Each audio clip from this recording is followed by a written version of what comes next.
views expressed on this program are those of the hosts, guests, and callers, and are not necessarily those of this station, its management, or other advertisers. You're listening to Transformation Talk Radio.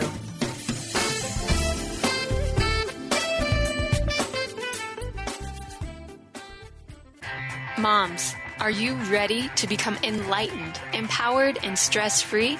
Well, get ready because you are about to tune into Vibrant, Powerful Moms, helping everyday women create an extraordinary life with Debbie Pokornik. Each week, Debbie discusses topics to help you become self-aware, inspired, and on track to create the life you crave. It's time to stop settling and start thriving. And it all begins now on Transformation Talk Radio.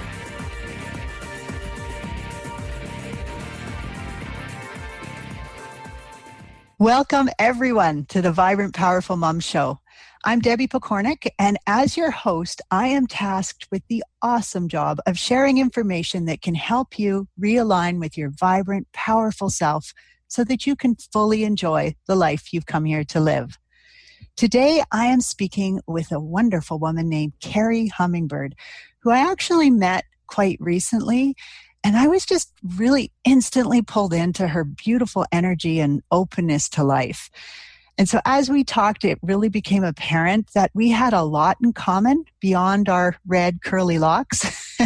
And I just knew that I had to share her with you.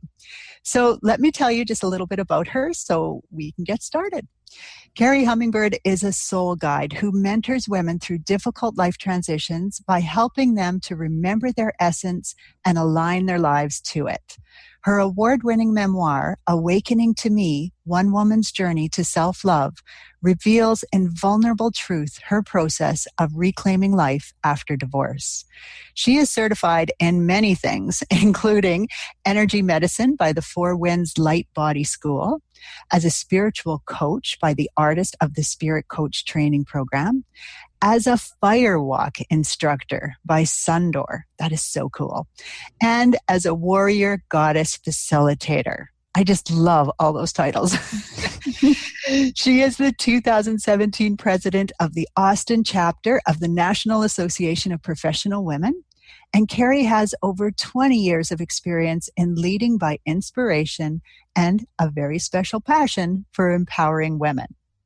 So today, Kerri's here to talk about leading by example by living authentically, which, as you will see, is connected to her discovering her life purpose after leaving her 20-year marriage. And also, I think, connected to her having a strong desire to teach her kids how to build inner strength and speak their truth. Kerri, welcome to the Vibrant, Powerful Mom community. Thank you so much, Debbie. I'm really grateful to be here, grateful that you invited me to come on your show, and I look forward to our conversation today. Oh, me too. Me too. So I already mentioned that you are divorced. That has come up a couple times. And I thought maybe we should start by just going there right away that, you know, many women are afraid about how divorce might uproot their kids and those kinds of pieces. So how did you make that very difficult choice? Well, that was a really challenging decision to make, as I'm sure your audience understands. The last thing we want to do as parents is create an unstable environment for our kids or make choices that are going to negatively impact them. And I spent a lot of years, let's say about 20, working on that relationship.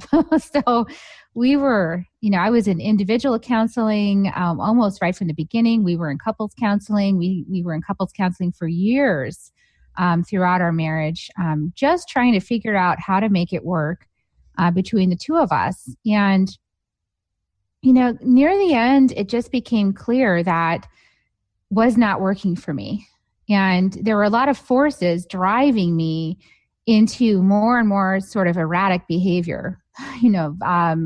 It's sort of like if a Coke can, and you shake it up.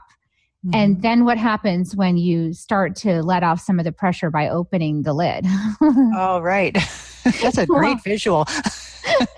Yeah. And I think that is what many of us experience midlife is, we sort of go along with the status quo. We go along with what is expected of us.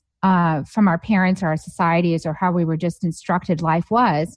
And we do our best. And at some point, the tension is so great between that image of perfection, that society's domestication of how we should be, and a truth of our being that we're squashing with every step because it doesn't fit what we're being told. Right.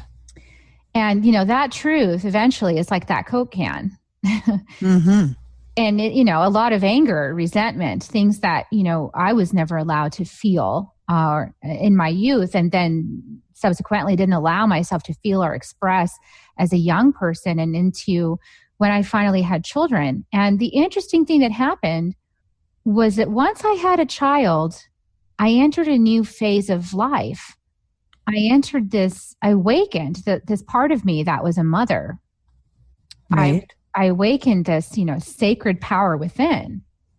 And that sacred power within didn't really jive too well with the way my marriage was structured or the expectations that were on me. Right. Do you mind my asking how old your kids were when you divorced?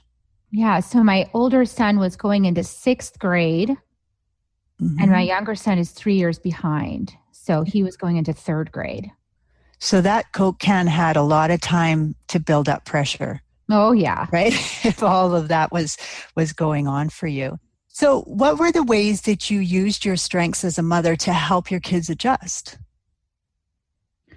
So this was a real big process because as this part of me is awakening, that's part of me that's never been awoken before.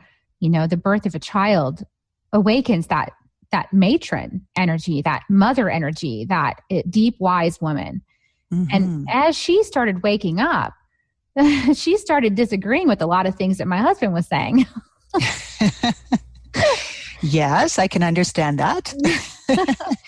And, and the interesting thing was that we never really did see eye to eye. But when we had kids, we really knew how much we were not seeing eye to eye. And it was interesting, as often happens with relationships formed before you're 30, that relationship dynamic was patterned after my parents. So my ex-husband was actually really a lot like my mother in terms of, sort of a very negative outlook and control, like how you parent children is through control. Right.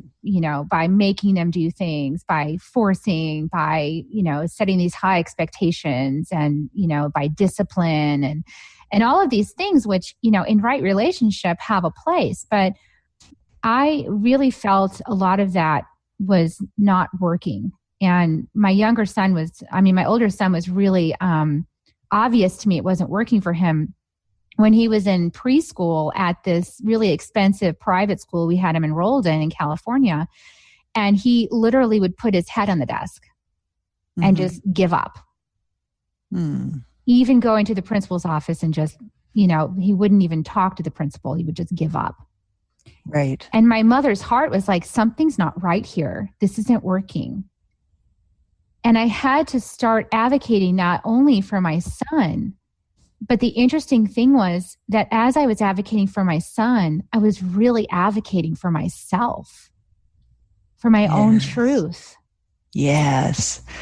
Isn't that beautiful? I just have to take a moment because we talk about mirroring. We talk about people coming into our lives and providing us with that opportunity to see the things that we need to do to further develop.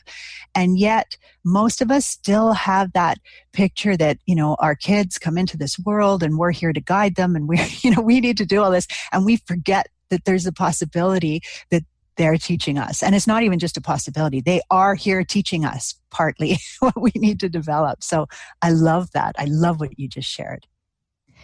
And so, the process of becoming a mother really became the process of coming home to myself and starting to make choices for my life based on my inner guidance. And I think, what I've noticed is there's not a lot of support in our society for a woman's intuition, so to speak, that oftentimes gets ridiculed or downplayed, if it doesn't match with some sort of logical rendition of the world. If you can't prove it. If there's no proof, it doesn't. It doesn't exist. Yeah. So let's talk about that. Or I'm sorry, I don't mean to cut you off. I'm just excited, so I do want to dive deeper into that. Did you have something more you wanted to add there, though? Yeah. So that is really the journey I've been on, is learning to trust that inner voice, learning to trust myself, to know what kind of action is right from a place of inner discernment, not from a place of what everyone around me is saying I should do, or this is how it's done, or this is how it works, but from my own inner guidance and my own knowing. And, the biggest example of this, again, is my older son, who really just needed to learn in a different way. And the interesting thing is that, he would often, ironically enough, have conflict with certain teachers who were resembling his dad, so more of a controlling kind of teacher would elicit this sort of non-compliance out of my son. Mm-hmm. And what ended up happening, which was really interesting along the journey, is that I started to listen to my son, and I would say, okay, what's really going on? What's happening for you? And he would tell me his version. Okay. And I said to my son in high school, I remember I had to go in a couple of years ago and talk to the teachers. He was having a real challenge with one of the teachers. And I said, okay, what's really going on, sweetheart? What is really happening for you? And he laid it out for me. He said, this, and this is why I'm having trouble learning. I said, okay. So I went to bat for him. Mm-hmm. I went to school and I went to bat for him. I said, this is what my son is saying. I believe him. If we get him a new teacher, he's going to get an A. And they resisted me. They said, oh, we don't do things that way. And the whole bureaucratic institutional mechanism, the problem must be with the child. And I said, no, the problem's not with him. This is what the problem is. I believe him. He needs another teacher. Mm. And lo and behold, second semester, they got him a new teacher. He had A's. Wow. It's wonderful that you listened, that you heard him, and that you were willing to go to bat for him. I can certainly relate to that one. With my youngest, I had to go in and tell the grade 1 teacher that he was really struggling with the amount she was yelling, that he doesn't do well with yelling. Mm-hmm. And she yelled a lot. It's a French school, a French immersion school. And I don't mean to suggest that French people are louder, but she was. And so she often sounded like she was yelling at a person, and my son would just shut down in that environment. So I love when I hear that parents are willing to hear their child's side of it and to say, is this okay? Is this something that he needs to learn from? Is there a way I can help support him in that? Or is this one of those times when I actually need to go go to the school, go to bat for him, and see if I can make some changes and make things happen? Because ultimately that is part of my job as a mom, is to be an advocate. And I really want to make the point too, that it goes even deeper, because in this case, and in many cases I suspect out there, my son's dad was saying things to him like, oh, you're just lazy. You just don't want to do the work. This is just you not showing up. A lot of that talk was what was going on behind the scenes. And so me standing up for my son was somebody in his life believing him for once. Yes. Somebody in his life believing what he's saying and listening to him. That lesson, that goes so far beyond. It goes to the very core of the human being, knowing that he is heard, he is loved, he is believed, he is trusted. Mm-hmm. Absolutely.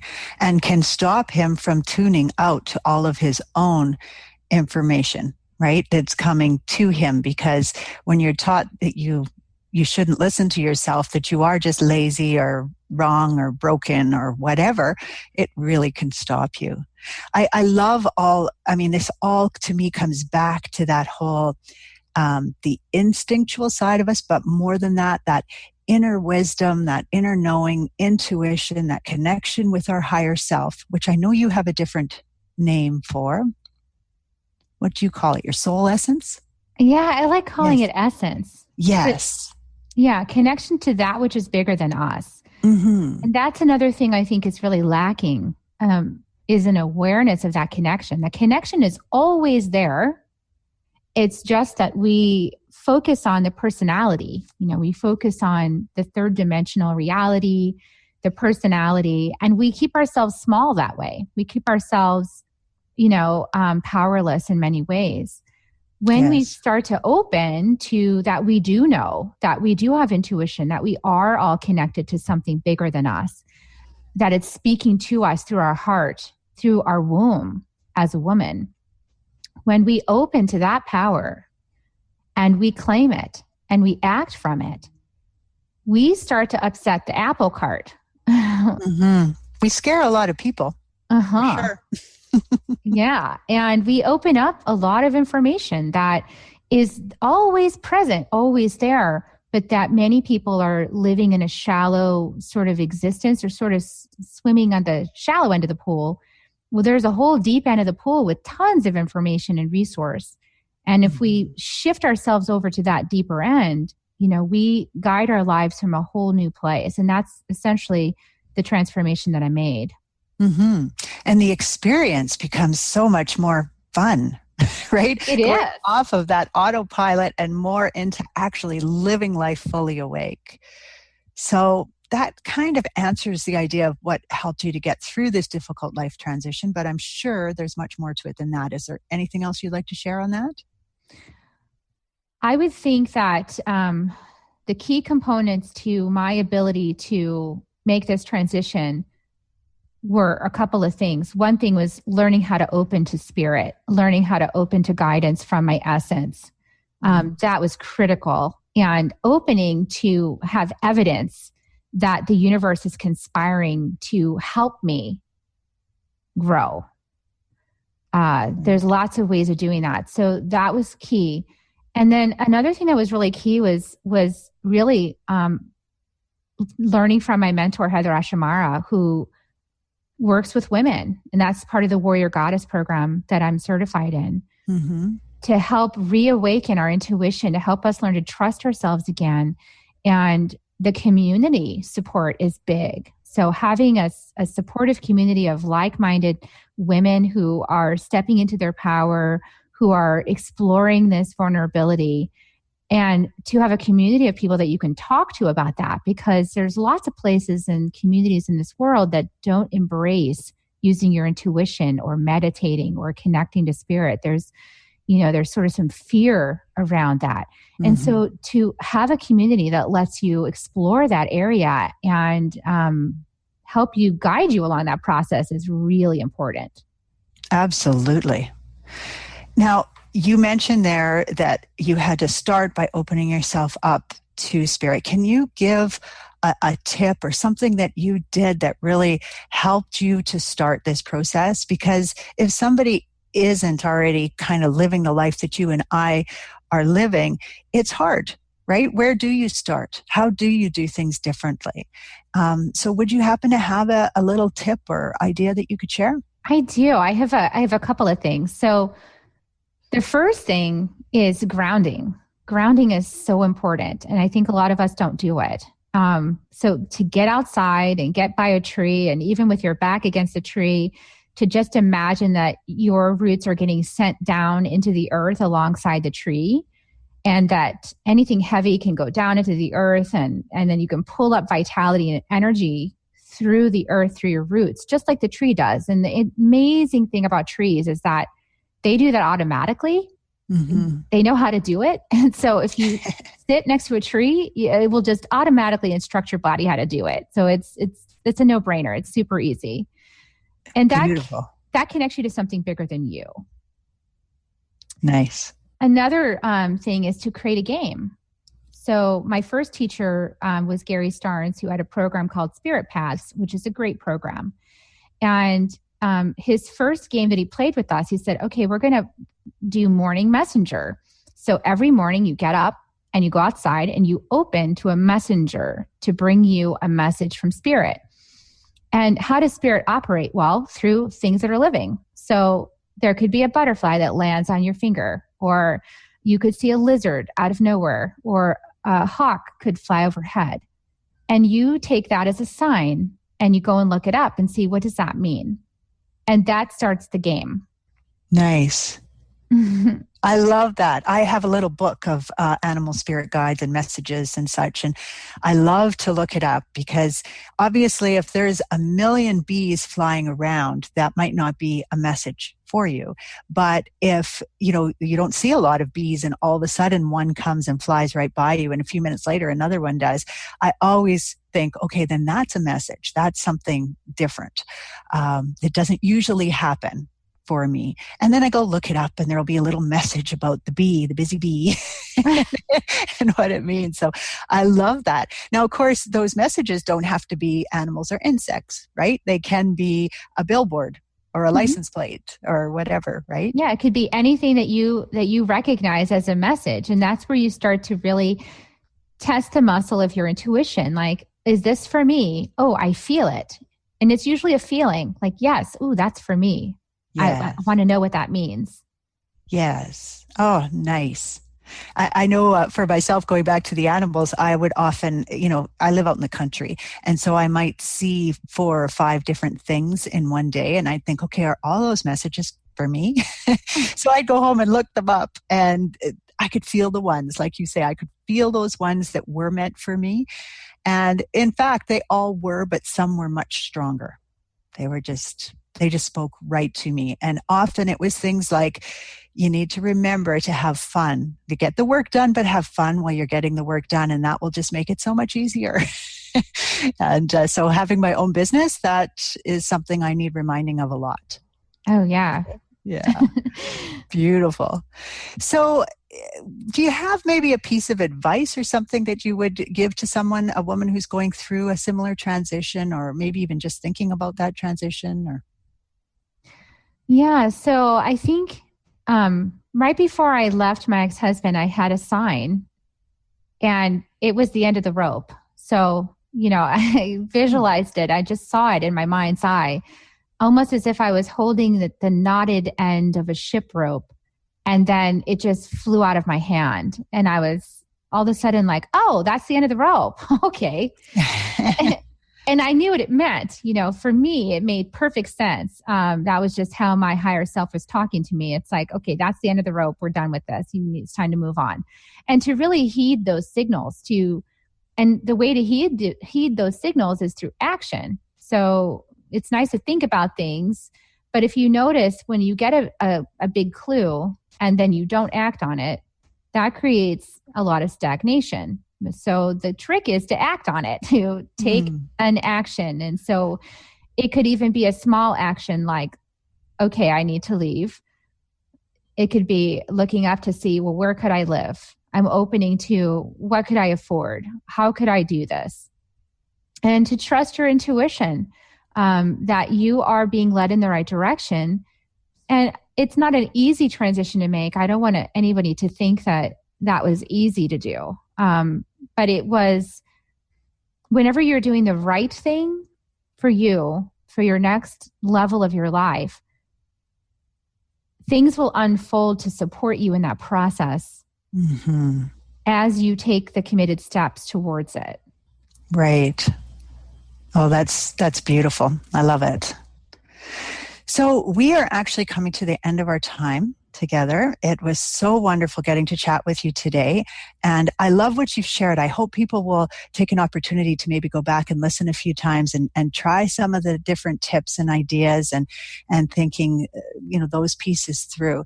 Now, I believe that you have a 21-day challenge for women to catalyze their life. And so if you would like to share anything about that, we just have a couple minutes left. And I will put the link up on both my blog and on the Transformation Talk Radio page, so you don't necessarily need to share the link. But if you'd like to say a little bit about that, and then maybe close off by sharing one final little nugget of wisdom. Awesome. Yes. So the 21-day challenge to catalyze your life incorporates a lot of the things that I had to explore in my journey to finding myself. And it's a journey that took me about 6 years. And so I'm sharing a lot of those nuggets in 21 days. So it can be a little overwhelming, but it's a great jumpstart to making a transition in your life and to exploring whether or not you need to make a transition in your life.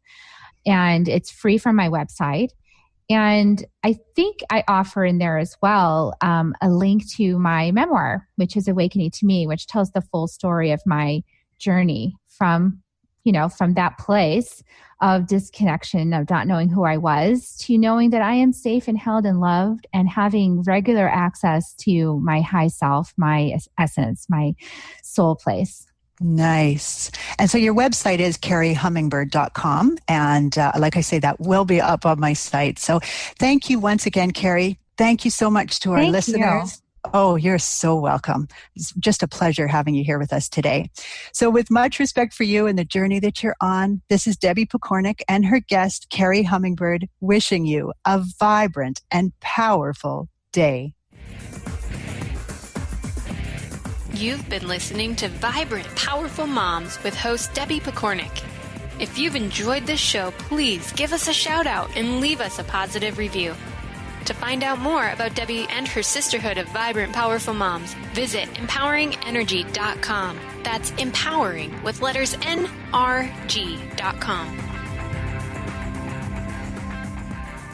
This is Debbie Pokornik with a break-free parenting tip. The main idea behind using timeout is to give the parent a plan to follow that will help her stay calm, controlled, and consistent when her child misbehaves. If you find that you get angry when using timeout, it might not be the best tool for you. Before using a timeout, you need to tell your child what it's about, how it will work, what to expect from both you and your child, and why you're doing it. In deciding on these elements of the timeout, you should take into consideration the age and attention span of your child. The following is one example of how you can present a timeout concept. Mommy has a new plan to help us work like a team. It's called timeout, and it means that if you aren't listening to me or you do something you know you're not supposed to do, you're going to sit by yourself on the chair in the hallway.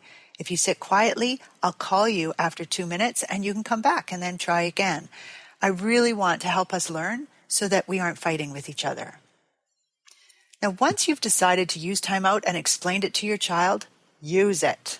Do not threaten it, as that always weakens its effect, and it also really isn't healthy to threaten your child. Use a warning system if you want. I used to use the 1, 2, 3 magic. That's 1, that's 2, that's a timeout.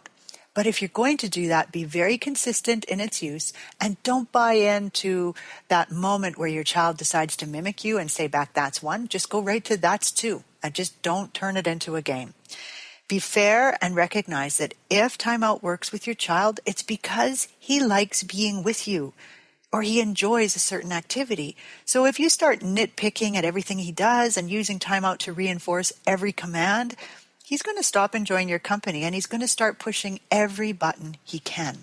If you put your child in timeout, wait until he's relatively quiet before starting the clock. Sobbing quietly is okay, but if he's calling you, asking to come out, telling you how angry he is, or trying to explain his behavior, just quietly, if you need to say anything, say, I'll start the timer when you're quiet. Remind him only once that he's in timeout. Otherwise, ignore him until he's quiet and then start the clock. When the timeout is over, your child can return to the activity and try again to get it right. If you've asked him to do something like, say, pick up his toys, and he refused, and that's why he got a timeout, get him to come now and do it. Timeout should not be an excuse to get out of undesirable work unless you are willing to set it up that way in advance. So maybe you say, I can see you're too tired to do this. You take a timeout while I pick up your toys. I'll call you when I'm done, but it might take me a little while. As a discipline tool, timeouts are most effective when they are timed events. If you allow the child to come back on his own schedule, he's not learning that sometimes he has to listen to a higher authority. You have to decide how you feel about that. If, on the other hand, the timeout is being used to regain self-control, it's actually better to have the child determine when he can return to the group. If he comes back early and gets angry again right away, put a timed piece in place. If your child trashes his room in a timeout, have him clean it up later, as much as possible anyway, and either move the timeout location to an empty space or use a different tool. Another option is to remove most of the things from his bedroom and return them only after he has shown you he can be respectful in timeout. One final option is to overlook the mess, except if it's dangerous, and simply carry on. Timeout is not a tool for every parent. And I really think that it's misunderstood by many. If you can be calm, if you can be consistent, if you can recognize that the whole idea behind this is to help your child learn self-control and learn when they need to listen, then this can be a tool that works wonders.